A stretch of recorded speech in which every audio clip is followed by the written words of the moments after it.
Yo, what's up, everybody? Welcome back to the channel. Hope you're all doing well. It has definitely been a minute, but I hope you guys are enjoying the new year. We're going by very quick already. We're already 11 days in here at the time of making this video. But as you can see, Borsalino, or otherwise known as Kizaru from One Piece, has finally landed in the people's hands. Now, I don't think this is a divisive figure, but there are definitely questions I have for Tamashii when it comes to developing larger scale figures and scaling back on some places in the articulation. And of course, as I'm sure many people will agree, why continue choosing to give us plastic capes or coats? I think this figure, and right off the bat as we jump into this, could have been even better than what it is right now had they just one simple thing: soft, good coats. For captain's coats, for admiral coats, I just think that this plastic method they're doing is just not it.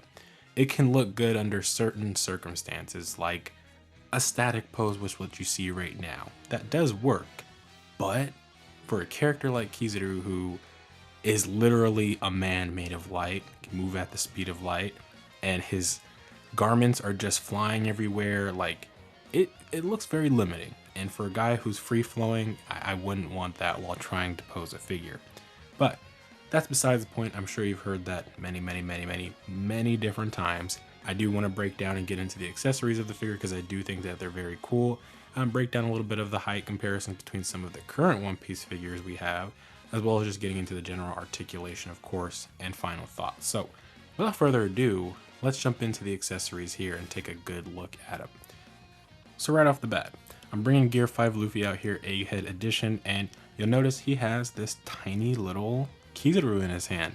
And I actually thought that was really cool that they included it for Gear 5 Luffy, as well as another faceplate for the Egghead, what is the outfit called?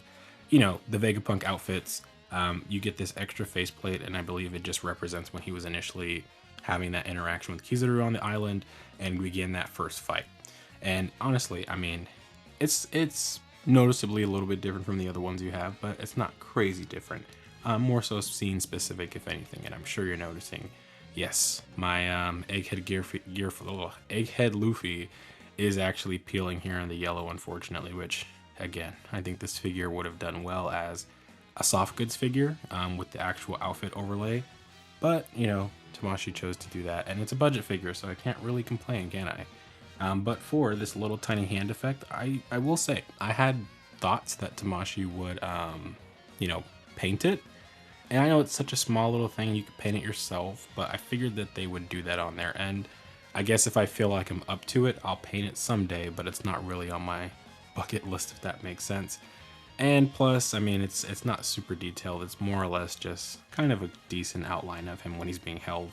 Kind of making Luffy look like he's a giant here. If you put him in the right background and circumstance, it can look really good. Otherwise, though, you know, it's a one-off, but still cool to have. Now, I did take it off of Kizaru because I don't really find myself wanting to deal with this falling off of his wrist every now and again. It's kind of like dealing with Ace's log post sometimes. I think it just pops off. But this is his transponder snail on his little wristband, and see, it's so small it can just fall, and trying to move around the wrist and stuff like that, I just decided to take it off. If I need a scene specific photo, I guess I'll put it back on. And if you haven't noticed, I believe MXW Workshop is also working on effects for Kizaru in addition to second gear Luffy stuff, so be on the lookout for that. So far they've just teased another version of this with the transponder snail actually visible. And of course, now let's get into some of the cooler effects here. We do have, and forgive me for not knowing all the names right off my head, but we have some attacks here, basically from him using his, I believe it's called the Glint fruit. Which, you know, his main ability there. And for a guy that, you know, can move at the speed of light, he sure does talk slow, but that's why I love the character. He's just really cool. Anyways, this is really nice. Just basically reminds you of what they did for Onigashima Sanji here with his leg effect, except, you know, that one has articulation on the actual ankle part, as well as a toe hinge, while this just is a light effect, translucent. Additionally, he does get a sword, and I do like that you can kind of use this in a different way as well. I used it for his like initial, I don't even know what to call it, when he started traversing through the island of Egghead initially from the ship. Used that as the initial beam that he shoots off, and I like that. And then of course you can put it together and make it a sword. It does have this little hitch right here that you'll match into the shape right there. And let me quickly assemble that here. All right, and then we'll just quickly do that. And just like that, you got a nice light sword. And the effect does look really, really cool. I'd love to see more, you know, unique stuff like this for a lot of the characters in One Piece. And in general, just SH Figuarts. I mean, I'd continue to like to see effects with figures, especially if they're premium Bandai. We can have another conversation about that. But yeah, overall, really cool effect. And it looks really, really nice on him as well. And then you kind of already got to see it here, but you do have this effect here from his hand. And don't mind me not having another hand here. I just like the effect it looks like for him holding his pockets. But he's got his little finger out, pointing a blast, getting ready to shoot you. Nice little effect right there. And then he has one of his other little special attacks. And the other thing I will say is I was hopeful that these effect pieces weren't going to be like pre-attached to him, but they all are pretty much except for the sword. So you get these two effects here that are featured in various different points from when he's appeared in the show. I would say it's kind of like a signature attack. I've seen him do it a few times. But again, these effect pieces look really, really nice. I do like how they've been doing some of the effects lately. I know ones that stand out to me are like usually Bakugo's explosion effects. I've really enjoyed those, especially, you know, after watching My Hero Academia's moments with him in the finale. But yeah, those are all the main effects there. So let's just get into the rest of his general accessories. So going forward, he does have a total of 4 different expressions, one of them being a whole alternate head. You can take the glasses off, so we'll do that here in a moment. And for this first expression, it's not the one out the box, but it is him looking off to the side, kind of stern. You can take all the sunglasses off. In the faceplates, they have little hitches right there on the faces. And I mean, it'd be kind of cool to see what he would look like with some other glasses on, because there's various characters who, you know, we can swap them out with now. There's a little quick look at it. And here's a look at him getting hit by, I believe it's called the, was it White Star Gun from Luffy when he was doing that special attack that kind of stopped him in his tracks for a bit. Honestly, design-wise, I think this could have been better. It satisfies enough, but also it's a little hard to actively convey that scene in figure form without a whole bunch of other background effects to make it really stand out. It still looks good, but I do say I think I would have liked to see these heads here with more of a flat coating as opposed to like realistic texture, if that makes sense, like smoothed over, just because it looks a little weird to me personally, and that's more of a nitpick. But I would have preferred a smoother surface for the hair instead of this real-ish texture, if that makes sense. And somewhere in the end, I'll also show either a picture or live posing of what this looks like with Luffy. Again, it does look cool when it's posed. I just feel like that effect of it in motion on figure form is hard to convey to make it really stand out with all of the different effects visually. And here we have his just general expression, as confused as he looks, but just the general slow speech that he typically is doing. And then with the glasses on, you get that nice effect there. Just general expression for him. Really, really looks nice though. And then we have an interesting one here. We have a shocked expression for him, which you really don't see him do too often in the series. I mean, it's very rare, not rare that we see him, but from the times he does appear, he's usually pretty calm and has things handled. But this one time, now he's pretty shocked. And I'm sure, you know, seeing a white star gun hit you and smack that in the face would get you pretty shocked and stunned too. And if it made you immobile, but definitely it's a pretty cool looking faceplate. And I think, you know, there's not too much, I guess, I would expect faceplate wise. Again, he's a pretty not average character, but when it comes to him and his expressions and what he says, not too much of his facials change that much. And I mean, you can kind of get away with some deeper, more intent looking expressions with him just based off angles. You know, like if you're pointed down, maybe, I don't know. I just know that I wouldn't expect too much different from his faces. But overall, pretty satisfactory. Can't really say I'm expecting too much. Just that one particular head here I think could have been a tad better. But again, it's up to personal preference. And of course, his various different hands he does come with. Not too many different ones, which is kind of intriguing to me. Let's do it this way, because it's not really anything crazy. Basically, he has holding hands. You know, if you want to put him in kind of a crossed arm pose, you can also use them in any other way you can figure out to make it look cool. Otherwise, he does have his sword holding hands as well. So nothing too crazy when it comes to hand accessories. But that's going to take me here into putting his head back on, and then I want to show off some comparisons with some other figures, because I mean, he is rather tall, and of course the articulation is going to be one of the more important things here. And I do have some things to say about it, but I do want to show him next to a couple of other One Piece characters, especially a little bit big, tall, and just the average ones. So give me one sec here. All right, so we've got Kizaru here, and we're gonna put the Egghead Luffy right by him. As you can see, he's almost like double his size, which, I mean, it's not a terrible thing. We like to see all these different heights in One Piece and them brought to real life here. Here's him next to Sanji, which a little taller than Luffy there. And then I'm not bringing out the biggest of the biggest here. I'm not gonna lie, I just don't feel like grabbing Kaido right now. So the next best thing I do have up here that I've been meaning to talk about for some time now is Blackbeard. So as you can see, I mean, the height of him, it's a little hard to say for sure because I'm having some trouble keeping him standing without that stand, I'm not gonna lie. But he is like just hitting that height. Now, I don't have the infographic in front of me in terms of what the accurate heights are in One Piece, but if it's any consolation, like, I'm very much intrigued to see if they continue to make these taller characters and if they scale them down or scale them higher. I know for a fact at Whitebeard that they're going to drop someday, any day, hopefully soon. It's probably going to be like double these guys, right? Like, it has to be. Guy has to be like, you can't even see it on my camera, but he just has to be at least somewhat half more than Blackbeard, if not like a whole nother figure.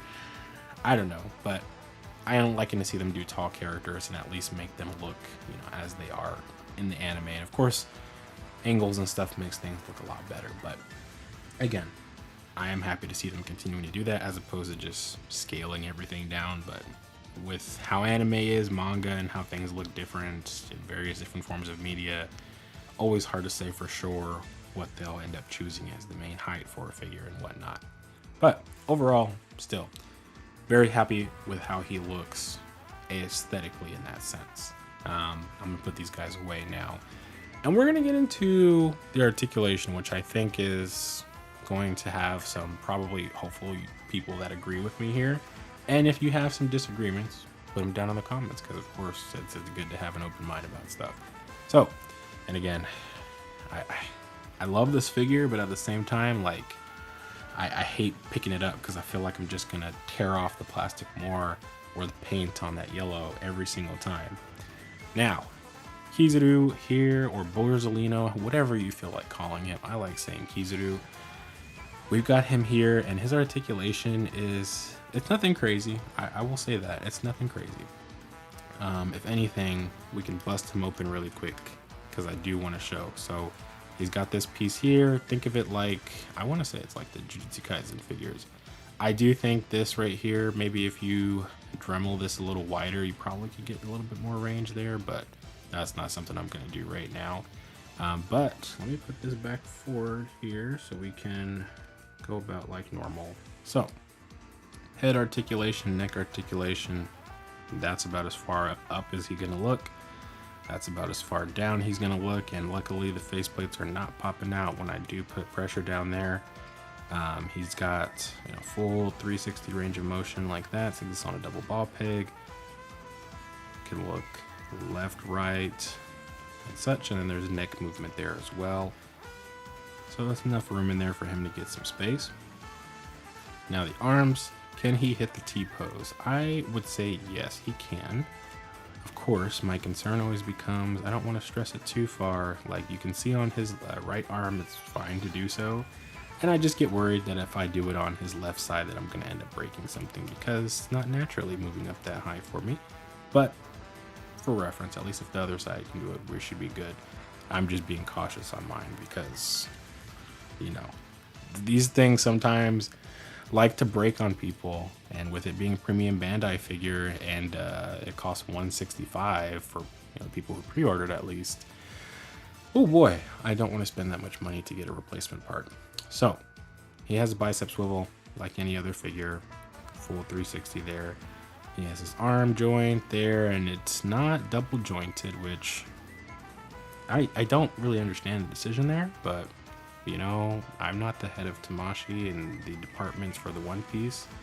If anything, I mean, I don't know how much people really care about it, if they care when these parts like in the elbows and the knees like break the sculpt and break the mold in terms of the design.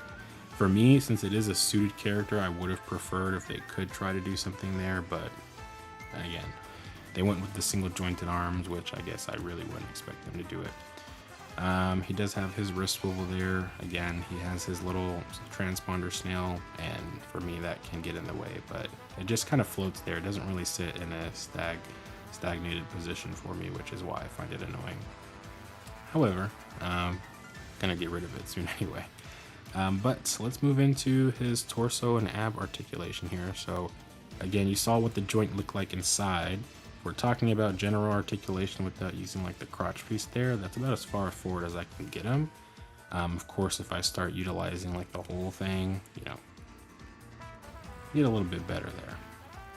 And of course, it'll pop out, you know, the slit a little bit there. But if you don't care about that and you're just trying to get like a good angle of a pose or something, you know, it's good to do. Otherwise, since it's soft plastic, you know, you can just pop it back in there, lift them back up, no harm, no foul. Of course, be careful with that, as you know, you don't want to peel the seams off or anything like that. But otherwise, I mean, his ab articulation is about average. I just, again, think if you do something internally here with maybe dremeling a bigger hole so it has a little bit more room to actually bend forward, you probably could get a little bit more range there. But again, it's a premium Bandai figure. It's a risky move, in my opinion, messing with all that.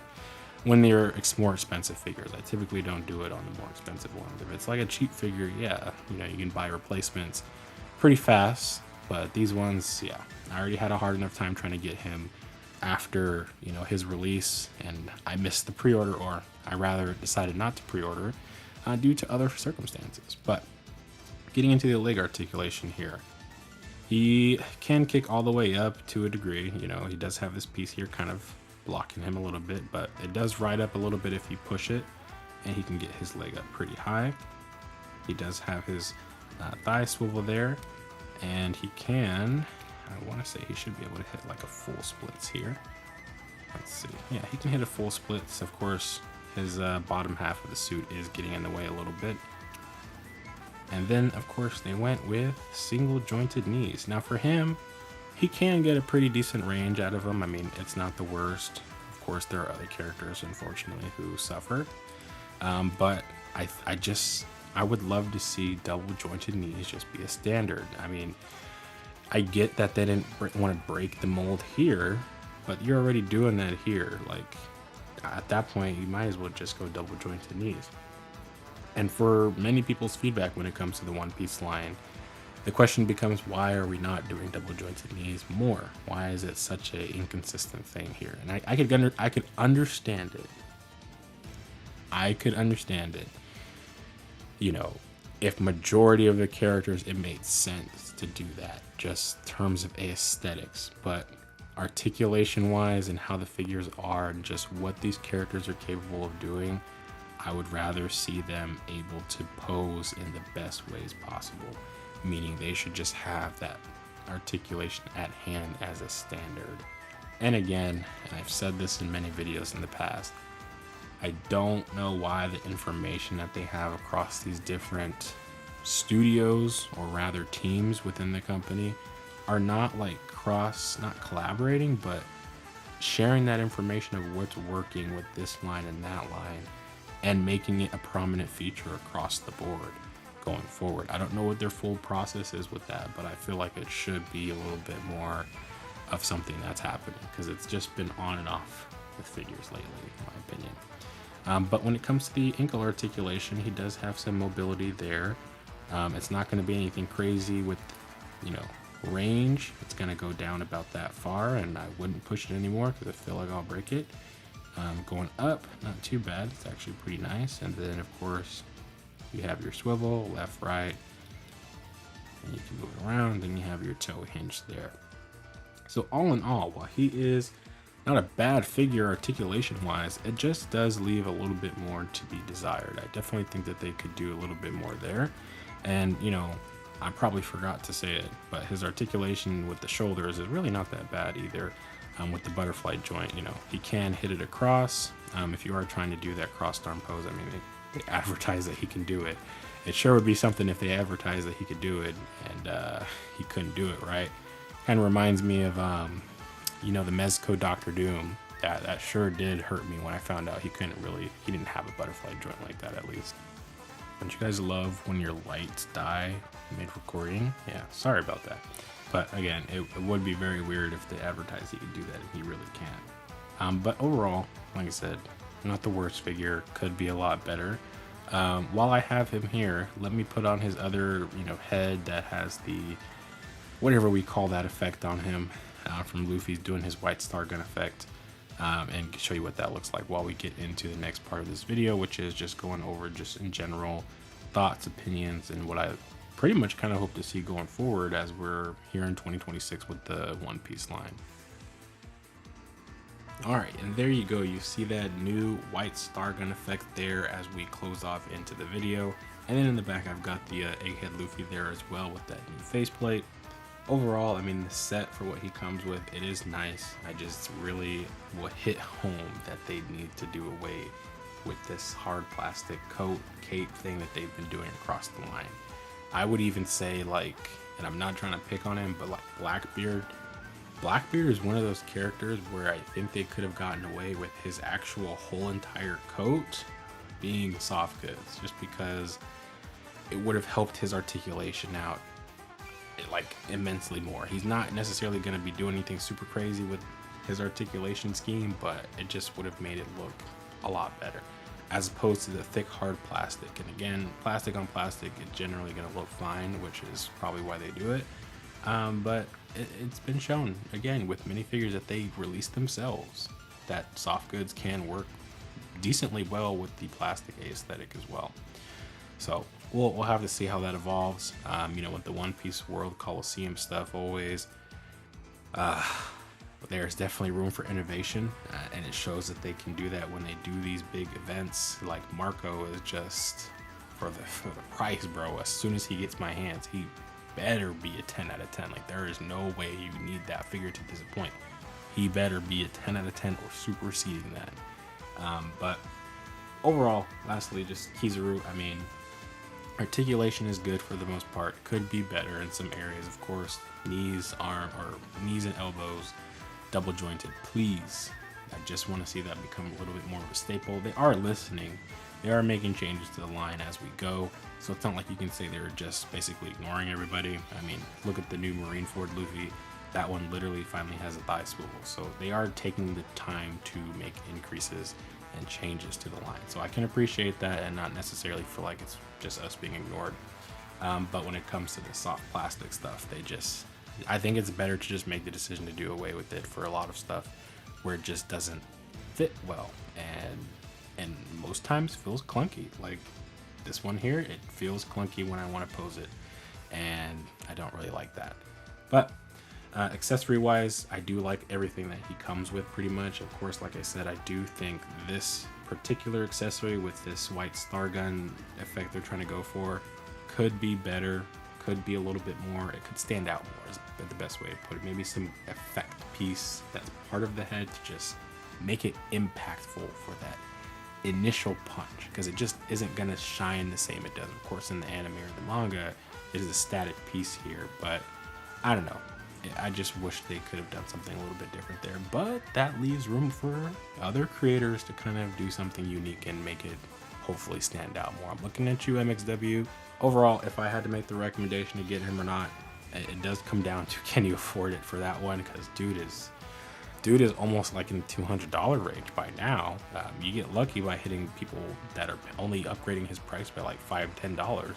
I got mine off of the aftermarket, unfortunately, but that's a lesson learned. I probably will not pre-order or not forget to pre-order stuff with the One Piece line, because at this point, you know, it's a popular one. It's definitely one that a lot of people are invested in at this point and support. So if you like this stuff, be on your tippy toes. But anyways, I will catch you guys in the next one. Hope you've enjoyed, and if you do love Kizaru, let me know down in the comments. If you do have him, what are some things that you would like to also see change if I hadn't mentioned it already? Or if you have things that you like more that I didn't mention, let me know in the comments as well. And if anything, let me know what you guys want to see next in the One Piece line. And with that, I will catch you guys in the next one. Peace.